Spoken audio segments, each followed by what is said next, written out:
الحمد لله والصلاة والسلام على رسول الله. الحمد لله رب العالمين والصلاة والسلام على أشرف المرسلين نبينا محمد وعلى آله وأصحابه ومن استنى بسنته إلى يوم الدين. اللهم علمنا ما ينفعنا وانفعنا اللهم بما علمتنا وزدنا اللهم علما وعملا إنك ولي ذلك والقادر عليه. أما بعد،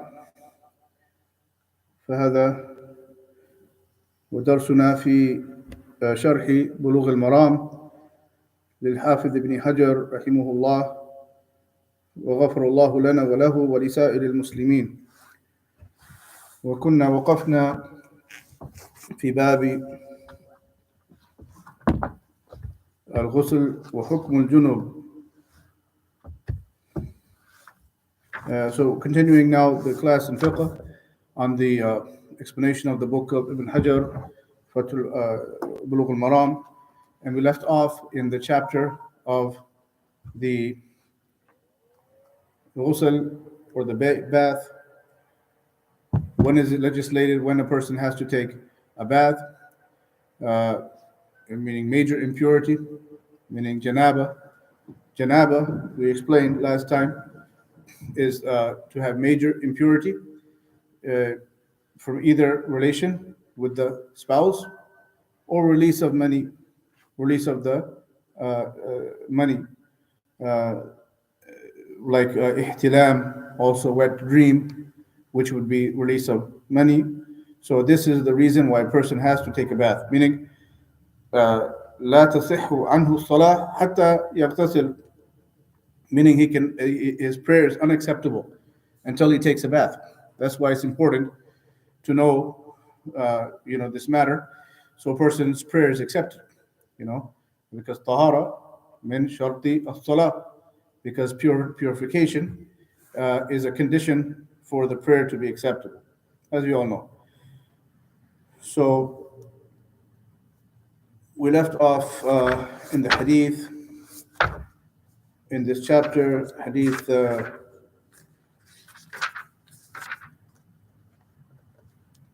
number 106, الحديث السادس بعد المئة عن عائشة رضي الله عنها قالت: كان رسول الله صلى الله عليه وسلم يغتسل من 4 من الجنابة ويوم الجمعة ومن الحجامة ومن غسل الميت. رواه أبو داود لكن ضعفه الشيخ الألباني رحمه الله. So this hadith, the author brought it, but it's weak, meaning there's weakness in the chain, so it's not a proof, but just to mention it quickly. It says that the Prophet ﷺ used to take a bath from 4 matters: from major impurity, as we said, relations, or number 2, the day of Jumu'ah, yes, from after doing hijama, the bloodletting, bloodletting, hijama, and after washing the dead body. Someone who died, janazah, if he washed the dead body, he would take a bath. But this hadith is weak, okay? But the one that is truthful or established by other evidences is the first one, which is janab. When a person major impurity, we know this from Allah. Allah said, وَإِن كُنْتُمْ جُنُبًا فَطَهَّرُوا. Allah said in the Quran, and if you are in janaba, major impurity, then take a bath. Must take a bath before you can pray. The second one, the day of Jumu'ah, the bath, ghusl yawm al-Jumu'ah, thabit fi sahihain, in the Bukhari and Muslim, other hadith. So we'll go to that in just a minute. Hijama, there's no proof. This hadith is weak, and there's no other proof supporting that concept that a person who has blood letting from him, then he has to take a bath. No, there's no proof for that. So it's like any other bleeding. It does not break one's wudu. We talked about that before in the chapter of what breaks one's wudu. And the fourth one, from washing the dead, there is no obligation. It's sunnah. حكمه أنه يستحب لمن غسل ميتا أن يغتسل. There's a proof that it's recommended to take a bath. We took this before in the previous chapters. If you wash a dead body, to take a bath. If you carry the janazah to the burial or so on, then you should make wudu. Just carrying the dead body is recommended, not wajib, recommended to make wudu. And if you wash the dead body, then recommended to take a bath, full bath. Okay, that we took before. Just quickly, the hadith we mentioned. Hadith Abdullah ibn Abbas in the previous chapter. قال قال رسول الله صلى الله عليه وسلم ليس عليكم في غسل ميتكم غسل.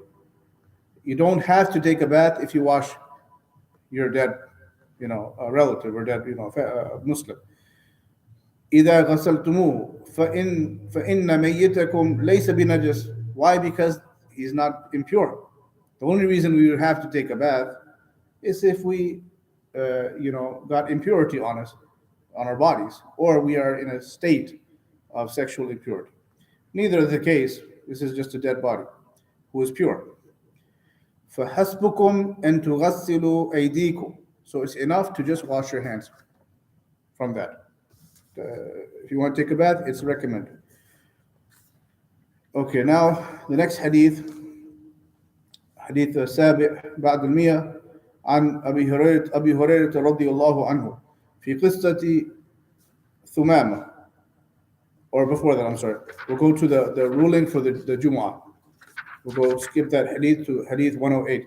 وعن أبي سعيد الخدري رضي الله عنه أن رسول الله صلى الله عليه وسلم قال غسل يوم الجمعة واجب على كل محتلم أخرجه السبعة. So this hadith, the Prophet sallallahu alaihi wasallam said, the bathing of the day of Jumu'ah is obligatory upon everyone who is mature. Muhtalim means بالغ لأن البلوغ يحصل بالاحتلام. So it means that it doesn't mean just that if he has a wet dream, or if he's at the age of maturity, which is some 13 to 15 or whatever, depending on the child or the young man, then he has to take a bath whenever he goes to Jumu'ah. And we don't say the day of Jumu'ah. الغسل هنا ليس لليوم بل للصلاة. لأن الصلاة الأصل أن الجمعة الأصل أنه المقصود منها الصلاة لا اليوم. يعني في نصوص الشرع الجمعة المقصود منها الصلاة لا اليوم. فلما ورد الغسل في الحديث ويضاف إلى يوم الجمعة فالغسل للصلاة لا لليوم. So generally when we see the word Jumu'ah in the Quran or the Sunnah, it's meant by that the prayer, not the day. The day is not the intended meaning. So the point is therefore the bathing, when it says the bathing on the day of Jumu'ah is wajib upon every mature person, meaning for the prayer, not for the day. The difference is important because why? What's the point? Why am I saying this? Some people may think it's only for the day of Jumu'ah, so therefore I can take a bath anytime, even after Asr. Okay, after Asr I can take a bath on Jumu'ah because I took a bath on the day. No, it doesn't mean that. It has to be before the Salah. Okay, so that's the first thing. So when should it be? When should it be? It should be definitely before the Salah. لكن لما قال يوم الجمعة اليوم يبتدئ بطلوع الفجر والأفضل ألا يغتسل إلا بعد طلوع الشمس وأفضل من ذلك أن يغتسل قبيل ذهابه للجمعة بأن يكون غسله مباشرة قبل الصلاة. هذا هو أحسن حال. So when should the bath be? The bath is definitely on the day of Jumu'ah. Okay, before Jumu'ah prayer, for sure. The best is to be right before the Jumu'ah prayer, so that he would be, in a nice condition, smelling nice and clean and refreshed also, because the bath, when the benefits is, refreshes a person. It should be right before he goes to the prayer. Recommended, but any time in the day, starting from Fajr, uh, preferably after sunrise, okay, because that's really the day. Uh, but all the way from there until the time of Jumu'ah, he has all that time to take a bath. Delaying it better. So that's the timing. Okay. Well, wajib, when it says wajib, means it's a must. ما هو تعريف الواجب? What is the definition of wajib? Uh, it means ما أمر به على وجه الإلزام يثاب فاعله ويستحق العقاب تاركه. It means that which is obligatory in a uh, in a obligatory. It's obligatory. It's obligatory.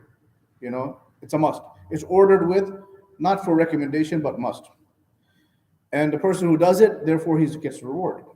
And if he doesn't do it, he deserves punishment. He would be sinful if he doesn't do it. That's the definition of the wording. So this hadith is clear. And this doesn't get any clearer than that. غسل يوم الجمعة واجب. It doesn't. It's very simple. So why is there difference of opinion then in this issue? The difference of opinion lies in another hadith, okay, that some scholars say this means it's recommended, but not obligatory. We'll come to that.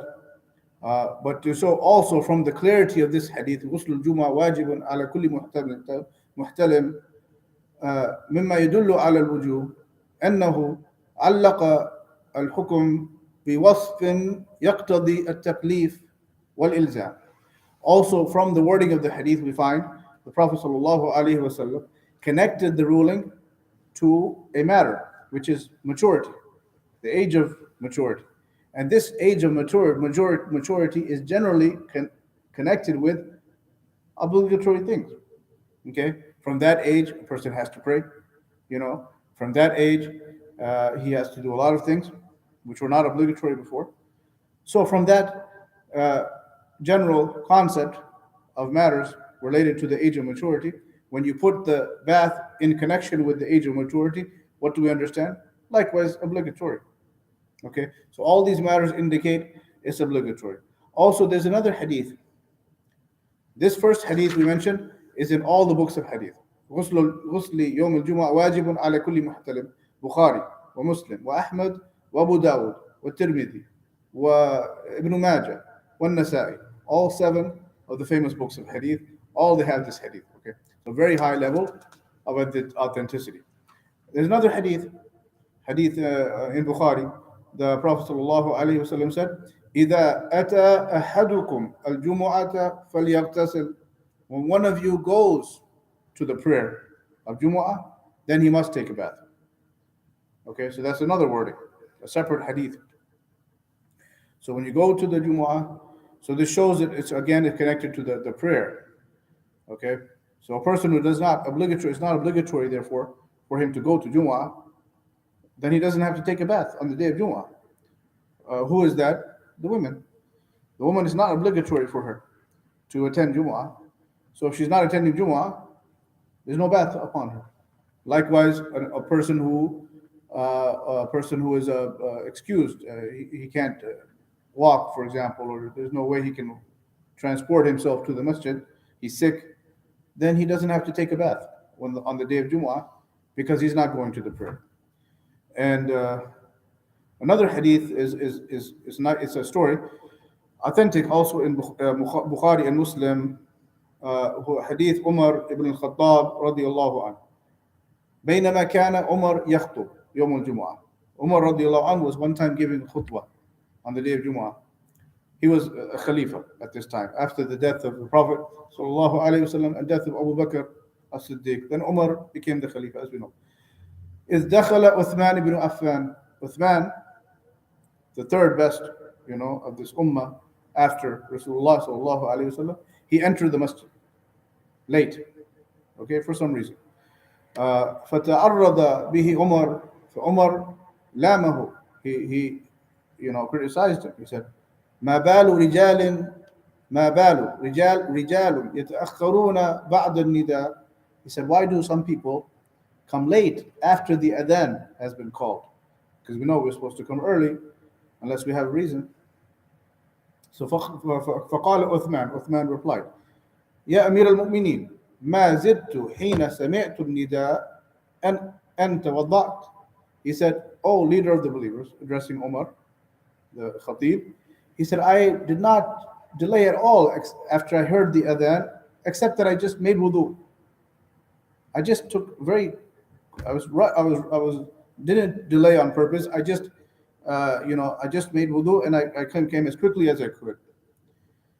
فقال عمر والوضوء أيضا. He said, on top of that, you only made wudu.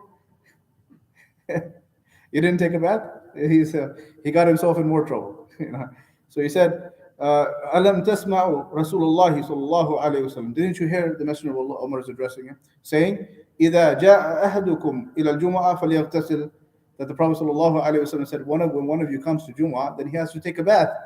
So not only you're late, number two, you didn't take a bath. You only made wudu. So what's the proof in this? أن هذا من أفضل الأمة في وقته عمر، وهو يخاطب أفضل الأمة بعده هو عثمان، ويلامه ويعيبه أمام الصحابة جماعة. فيعني على الاقتصار على الوضوء في هذا الجمع. فيعني كيف يمكن له أن يعيب عثمان أمام الصحابة وهو على علو منزلته لولا أن الاغتسال واجب؟ يعني كيف لا يمكن يعيبه على أمر مستحب بهذه الطريقة. So the proof is in this, not only the hadith he quoted, but the fact that Umar made an issue about it in front of the Sahaba in the Jumu'ah, where everyone's listening. And he is addressing the best person after him, who's Uthman, and criticizing him. So how could he criticize him in this situation, and he is who he is, unless this was a very serious matter? He wouldn't address him like this on a sunnah, on something that he has a choice in, So that's the proof that the scholars bring. So what is the other evidence that some scholars say that is not wajib? Well, the next hadith the author brings. حديث التاسع بعد المئة عن سمرة ابن جندب رضي الله عنه قال قال رسول الله صلى الله عليه وسلم من توضأ يوم الجمعة فبها ونعمت ومن اغتسل فالغسل أفضل. رواه الخمسة وحسنه الألباني. لكن في السند مقال، وقد ضعف كثير من الأئمة هذا الحديث لأن في السند الحسن البصري عن سمرة، وفي هذا مقال. اختلف العلماء في هذه الرواية. So here this hadith is from Al-Hasan al-Basri. Al-Hasan al-Basri rahimahullah, he's a great imam, famous imam, but he was not strong in hadith, okay, in certain narrations. When he would narrate from Samura radiyallahu anhu, one of the companions, and he would not be clear that he heard the hadith directly from him, he would go in an indirect, a unclear wording. He wouldn't say I heard from him, he would say from him. I would say from him. So when he says from him, an Samura, then sometimes he would omit his sheikh that was between him and Samura to protect his sheikh for some reason, okay? So this sheikh, when we don't know who he is, he may be a weak narrator. He may be someone who lies or someone who has bad memory, okay? Or like bad memory. We don't accept hadith from people who have bad memory, okay? Or are not very precise in their narration. So the scholars of hadith say this narration, type of narration, has weakness. And that's exactly what happened in this hadith. So what is the wording of the hadith? The wording, according to this hadith, Prophet ﷺ said, whoever makes wudu, just wudu on the day of Jumu'ah, then it's good. And if he takes a bath, it's better. It's better. So what do we understand? That's the wudu is wajib, and the ghusl is better. It's just recommended. But when we realize this hadith has weakness, we cannot really take it as an opposition, or as a in comparison to the first hadith, which was collected by all the 7 books of hadith. That is very strong level of authenticity. We have to prefer that one. And this hadith probably is weak, so we don't find any evidence in it. That's the opinion of many scholars. But those who say this second hadith is authentic, then therefore they say it's sunnah to take a bath on the day of Jumu'ah. It's not wajib. So, but that goes against many strong hadith we mentioned. Okay, next. So that's clear. So we understand from this the second reason, min mujibat al-ghusl al-jumu'ah. The second reason that a person has to make a bath is when he is going to the Salat al-Jumu'ah. The first reason was, we said, janab, major impurity. So we have 2 reasons. Okay. The third reason is mentioned in this chapter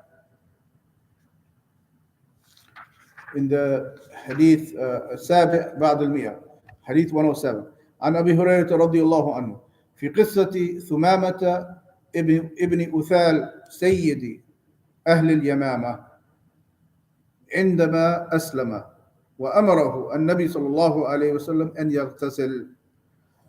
So the third matter is a new Muslim, a person who enters into Islam. Then many scholars say he has to take a bath based upon this hadith. This hadith were authenticated by Shaykh Al-Albani and other scholars, rahmatullahi ala al-jamia', that one of the Sahaba, Thumama, his name is Thumama ibn Uthal. He was a leader of the tribe of Yamama, a famous tribe, Yamama, Al-Yamama, and he was Thumama, his name.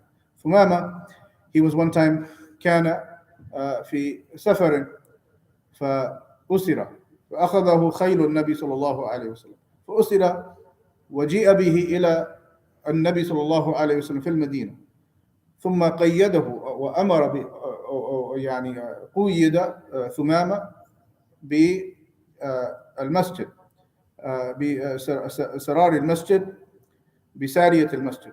So what happened? He was on a journey, Thumama, and the army or the soldiers of the Prophet sallallahu alaihi wasallam, the Muslims, came across him and captured him, and they brought him to Al-Madinah, and he ended up being tied to a pillar from the pillars of the masjid. So he's in the masjid now. Okay.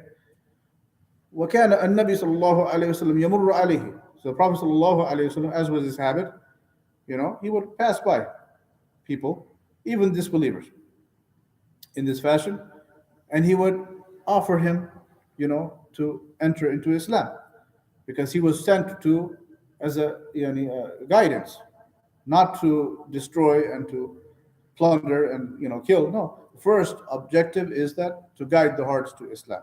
فقال ما عندك يا ثمامة. He would say to Thumama as he passed him by him, what do you say, ya Thumama? You're in this position. What do you say? What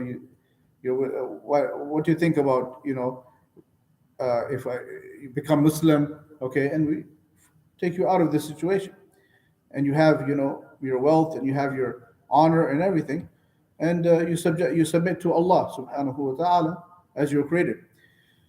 And in the first day he said, Thumama replied, Indi khair. He said, I'm okay. He said, In qataltani. He's tied up in the masjid. And Indi khair, because he was a leader, right? He was proud. In taqtulani taqtula dha dam. And he was very eloquent in his speech. If you kill me, You killed someone, who's innocent. I mean, or you killed someone who's, human being. If you kill me, you shed my blood.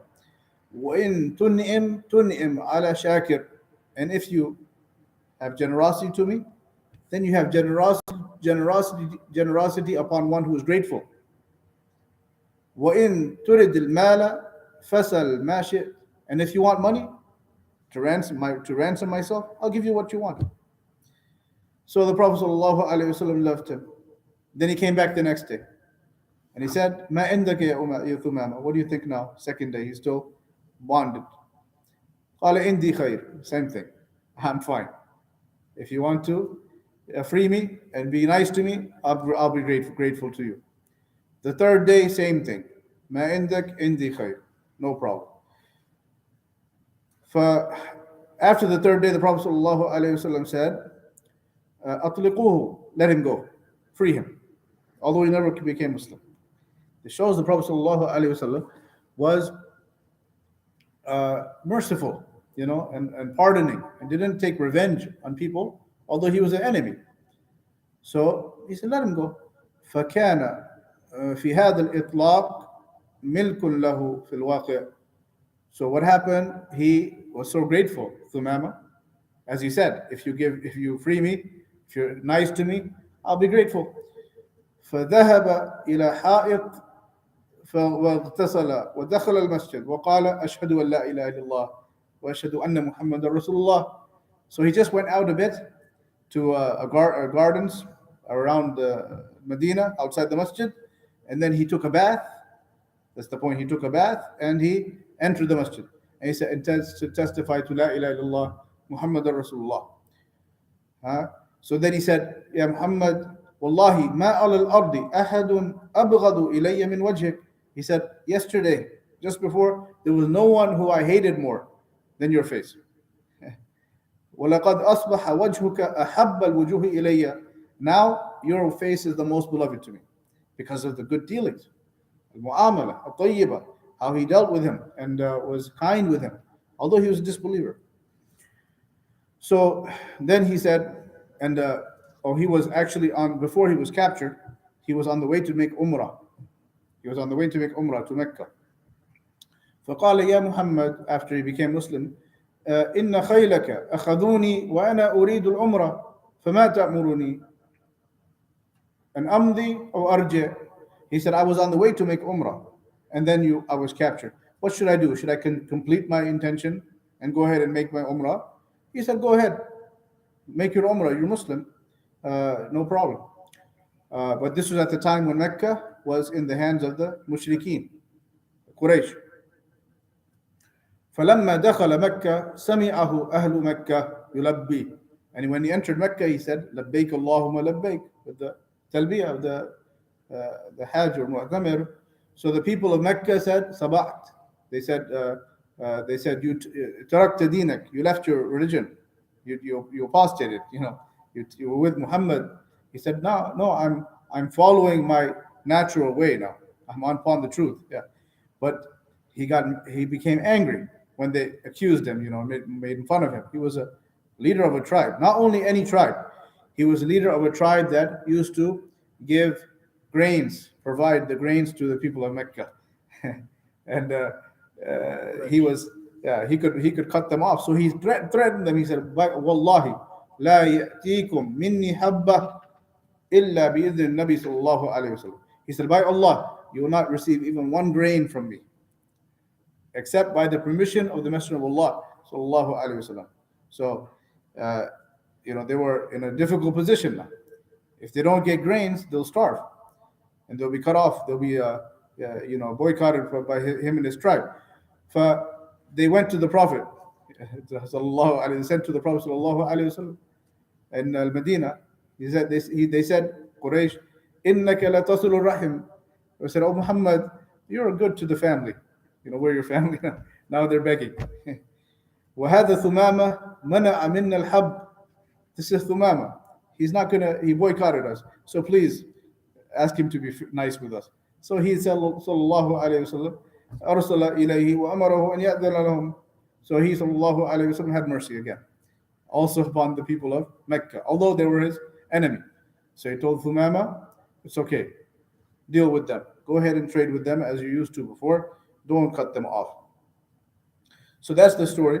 So the point also, the benefit of the story, how, why did the Prophet sallallahu alaihi wasallam have him tied in the pillar of the masjid?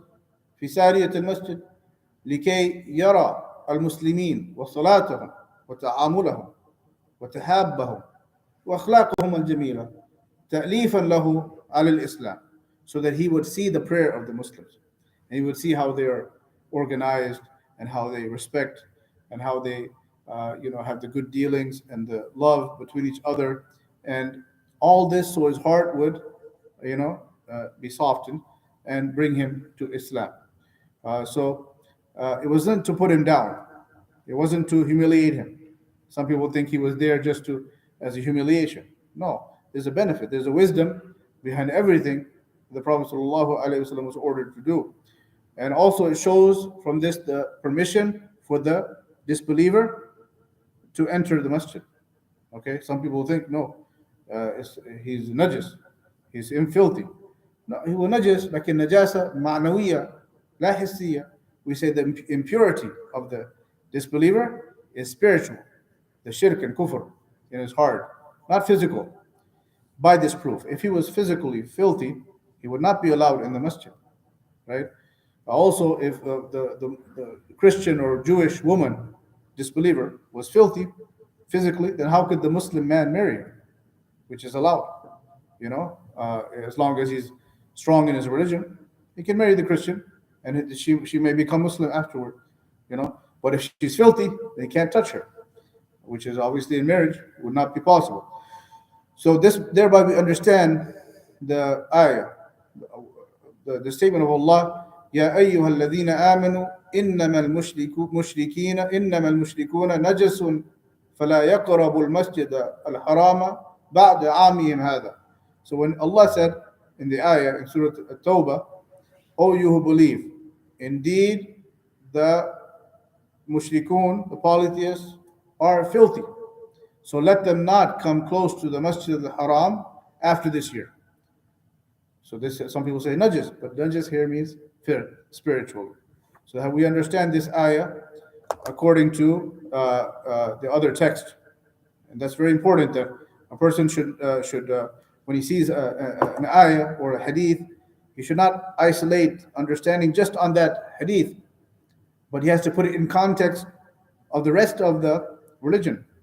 So we understand this hadith not just could mean physical or could mean spiritual or could mean both. But we put it in context of this hadith of Thumama and so on and so forth, other texts, then we understand that it's spiritual by combining all the text. Jam'u al-adil is very important, that we combine the evidences to come out with a ruling. Otherwise, anyone, if he just isolates one hadith or one ayah, he can, come with a very bad understanding. Waylul lil musallin. Allah said, woe to those who pray. Okay, I'm not going to pray now. What is going to? I don't pray. No. Alladhina hum an salatihim. Those who delay their prayer. Those who delay their prayer from the appointed time. Then woe to them. Because although they pray, they're praying late. In this condition, or not late, but they delay from the right time. You could say late. Yeah. Okay, so the point of the hadith, why is it we brought it in this chapter? The author brought it because of he was ordered, umira, and yaghtasil, the Prophet ﷺ, in one narration ordered him to take a bath when he became Muslim. Okay, so this shows that the new Muslim or the person who leaves Islam and comes back to Islam, then he has to take a bath once he says ash-shahadatain, when he enters into Islam. Some scholars say it's sunnah, okay, but when we say the hadith says amarahu, he ordered him. Wal aslu fil umur, aslu fil awamir al wujub. The principle is whenever there's an order, it's for must, right? That's the understanding. Okay, as we said, is wajib. That's the origin. So what's the benefit? Firstly, هو عنوان يعني تطهيره بالظاهر عنوان على تطهيره للباطن. Scholars say that when he purifies himself physically, outwardly, from when he becomes Muslim, it's like an indication, ish'ar. It's like an indication to him that he must purify himself also internally from what the shirk and the bad beliefs he had before.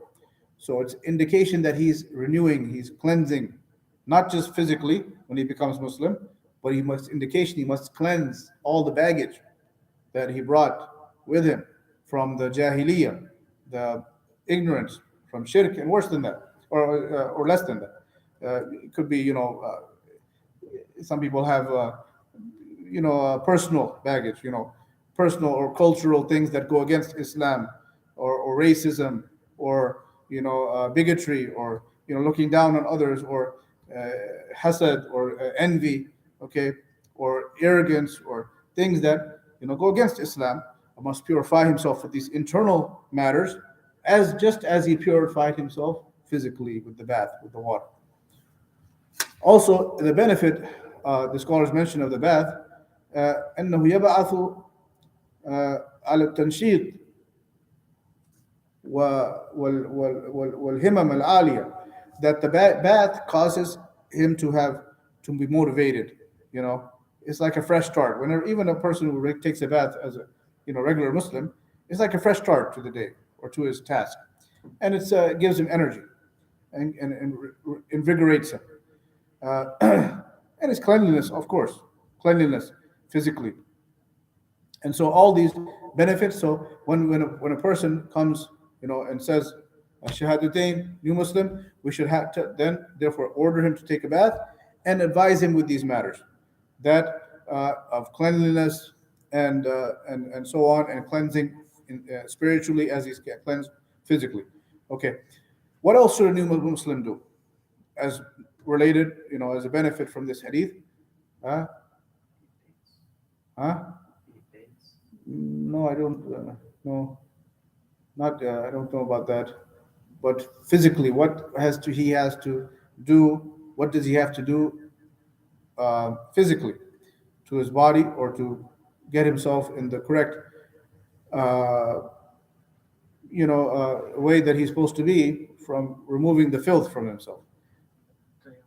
Uh, there's a circumcision, the circumcision for the males, because the disbelievers, some of them, it's not part of their culture, which is to remove the foreskin, which is it's called the qufla التي في رأس الذكر, to remove that foreskin, which carries diseases. It's something which is not pure, or it's not befitting for the man to have this. So circumcision is obligatory upon the males.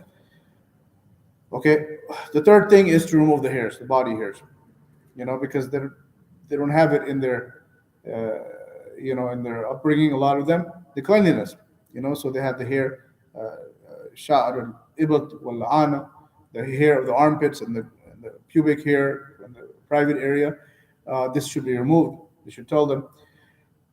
But as when it comes to the circumcision, the person may be grown up, of course, grown man. So it depends on the situation when it comes to telling him and ordering him this matter. If he still, may have doubts, or may, be shaky on his Islam, if you tell him, oh, you have to go to this procedure, he may run away. Okay? He may run away. So it depends on the situation. If somebody who's very firm, there's no problem. But a person who's shaky, maybe you can wait on this matter. قالوا إذا اقتضت المصلحة في تأخير أمره بالاختتان فبها خوفا من فراره من الإسلام، لأن الإسلام لم يستقر في قلبه، فلا بأس بذلك، لأن المفسدة الحاصلة بتأخير الختان أهون عن أو من مفسدة ردته عن الإسلام. Because now you have to weigh the harms and the benefits. what is there's two harms in front of you. Okay, so this is general principle. When you're dealing with a situation, you have a harm. What number one harm? That he did not cleanse his body properly. Okay, and he delayed that. He's gonna. We're not saying never do it, but maybe later to delay the purification of this filthy part of his body. That's one harm. Delay. What's the other harm? That he may run away from Islam. Okay, and apostate. So which harm is more? This one, of course. So the principle يعني ارتكاب أدنى المفسدتين في دفع أعلاهما. So when you have no choice but to, you're going to have to get one of these two harms. You can't escape them both, right? So you'll accept the lesser harm to avoid the greater harm. Okay? So this is an example of that. That's what Sheikh Ibn Uthaymeen said, depending on the situation. As we said, if the situation is he may run away from Islam, then that's what we do. Okay, so what the new Muslim has to do: take a bath, remove the foreskin, do circumcision, and remove the other hairs from his body. So we took so far three matters, which is the janaba, major impurity. Three reasons a person has to take a bath: al-janaba, wa al-jumu'ah, wa al-Islam, Muslim al-Jadid. Now, there's one matter when it comes to the Jumu'ah bath. What if a person is upon janaba, okay, on the day of Jumu'ah? He wakes up, and he has to take a bath for janaba before he can pray Fajr. And he also wants to, at the same time, have the intention for the Jumu'ah. It can happen. So what can he take one bath to satisfy both the janaba and the Jumu'ah? Difference of opinion, but many scholars say yes, one bath would satisfy both. And al-ghuslu al-wahid yujzi'uhu an al-jumu'ah wal-janaba. ليش؟ لأنهما عبادتان من جنس واحد متفقتان في الهيئة والوصف. Why? Because these two worships are both of the same category, wajib, okay? And they're the same type of worship, bath to bath. There's no difference in the steps of it. Whether Jumu'ah, it will come to next class, inshallah, we'll take the steps of the Jumu'ah, of the bathing.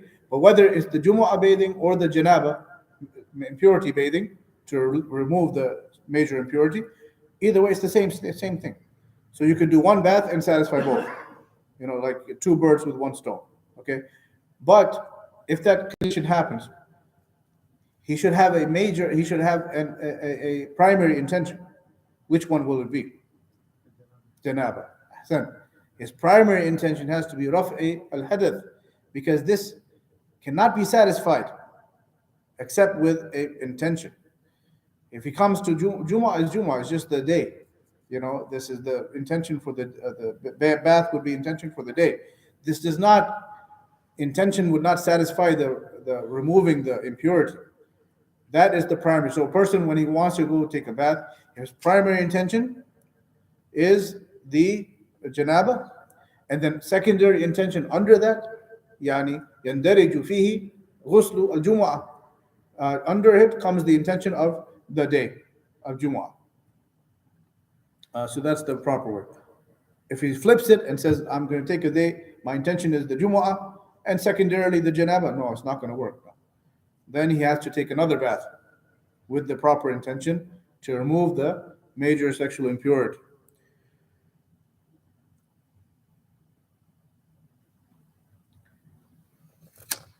Yeah, so that's that related to those matters. Inshallah, yeah, we're out of time. So any questions on this, what we took today? Yeah.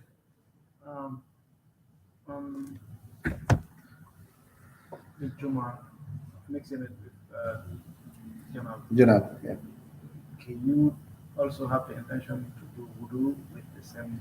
Yes, wudu, because wudu is part of the Jumu'ah. You should have the intention, yes, yes, but you should, but it would be, it is in the steps of the, you know, of the ghusl. I'm sorry, the wudu is part of the steps of the sunnah ghusl. You know, if you want to do the complete ghusl, from that is going through all the steps. You know, so yes, that's a good point. When a person then starts the bath, he would, if it's a day of Jumu'ah and he's upon janab, he would make these intentions. Number one, and primarily, janaba. Number two, Jumu'ah. Number three, wudu. Yes, should have all three intentions in his mind. He doesn't have to say anything because niyya mahalluha al-qalb, as we know, the intention's in the heart. But this should be in his intention before he starts the bath, that this is what he's doing, because إنما الأعمال بالنيات, actions are by the intentions. ولابد أن تسبق النية العمل, and also the intention must be prior to the action. So you can't finish the bath, you know, and then say, oh yeah, I have janab, I forgot, and he only made intention for Jumu'ah. No, it's too late. He has to take another bath with the intention prior to the action. But the rules still apply if someone, like, I don't know, there's somebody who should still have to make, like, they should have been logic to the count. Like, If he what? If he, if someone should wants to become Sunni, oh, okay. like, what's the process? Like, they just become Sunni, do you have to do shahada or anything like that? You're still Muslim. I mean, if a person has shirk beliefs, you know, if he has beliefs, for example, a person who was believing that Hussein was like, he made dua to Hussein, radiallahu anhu, or to Ali, and he did this. Okay, he did shirk. Okay, uh, you know, a Shia like this, you know, which in many cases, you know, if he's been doing this all his life or even once, okay, this is shirk. So this makes him a mushrik. So when he, you know, leaves this belief and comes into Islam, then he has to, you know, say shahada, ashhadu an la ilaha illallah, because ashhadu an la ilaha illallah, this abolishes. La ilaha illallah means there's nothing worthy of worship, dua, except Allah. So this is the opposite of what he grew up upon. Okay, so he has to say ashhadu an la ilaha illallah to abolish. When he said that he made Hussein sharikan ma Allah, he made Hussein as a partner with Allah, you know. So he has to say ashhadu an la ilaha illallah. He has to take a bath. He has to do all those things as a new Muslim if he was upon shirk, you know, before. Yeah, if a person never had those beliefs, you know, if he always believed in Allah, prayed and so on, you know, that's different. But yani, we can check, inshallah, you know, what the scholars say about that. But this is what I know, that a person who does shirk, he leaves Islam. All right, you know. So Allahu alam. Any other questions? طيب إن شاء الله الوقت الصلاة. اللهم اغفر لنا ولوالدينا وللمؤمنين والمؤمنات الأحياء منهم والأموات. اللهم علمنا ما ينفعنا وانفعنا اللهم بما علمتنا وزدنا اللهم علما وعملا. وصلى الله وسلم وبارك على نبينا محمد وعلى آله وأصحابه أجمعين. وآخر دعوانا أن الحمد لله رب العالمين. وجزاكم الله خيرا أجمعين.